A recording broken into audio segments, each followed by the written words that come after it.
ଏଟା ଏଟା କଣ ହେଲା କାଇଁ ଗୋଟେ ବାଟେ ଚିଲଉଛ? ଆରେ ରୋଷେଇ ସଇଲାଣି? କଣ ହେଲା? ମୋ ଦେହ ଭଲ ନାହିଁ, ମୁଁ ରୋଷେଇ କରିପାରିବିନି। କଣ ହେଲା? ମୁଁ ଚିକେନ ନେଇକି ଆଇଛି, ତୁ ରୋଷେଇ କରିପାରିବୁନି?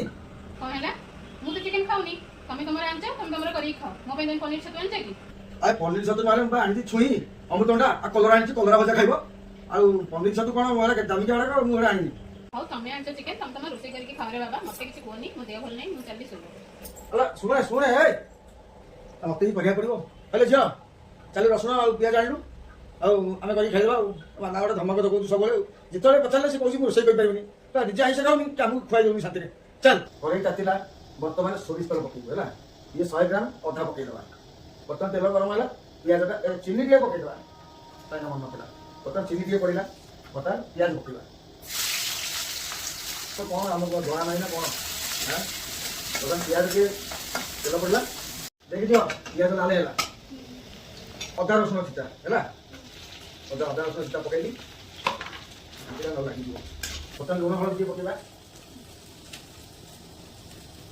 ବେଶୀ ଲୁଣ ପକେଇବାନି ଆଜ୍ଞା। ଅଲଣା ହେଲେ ଚଳିବ, ଲୁଣିଆ ହେଲେ ସବୁ ଘାଟା। ହଳଦୀ ପୁରା ଶିଖୁଛୁ ଟି? ହଳଦୀ ପଡ଼ିଲା ହେଲା, ମସଲା ଟିକେ ଲଙ୍କାଗୁଣ୍ଡ ପକେଇଦବା ହେଲା, ବେଶୀ ପକେଇବା କହିଯିବ। ତାପରେ ପାଣି ଟିକେ ମସଲା ରେଡି ହେଇଗଲା, ଦେଖେ ମସଲା ରେଡି ହେଇଗଲା ହେଲା। ତାପରେ ଚିକେନ ପକେଇବା, ଟମାଟୋ ପକେଇଦବା ହେଲା। ଟମାଟୋ ପକେଇକି ପକେଇଦବା। ଆଳୁ ଆଜ୍ଞା ଆଗରୁ ଭାଜିକି ଥୋଇଥିଲି, ଏବେ ଆଳୁ ପକେଇବି।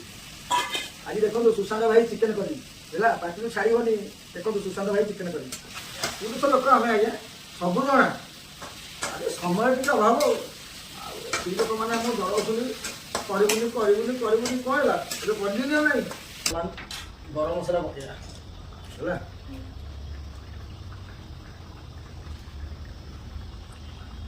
ଧନିଆ ପତ୍ର ପଡ଼ିଲା ହେଲା,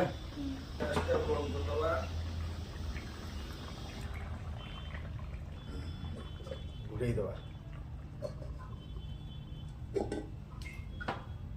ଆଜ୍ଞା ବର୍ତ୍ତମାନ ସରିଗଲା ଚିକେନ କରି, ସୁଶାନ୍ତ ଭାଇଙ୍କ ଚିକେନ କରି।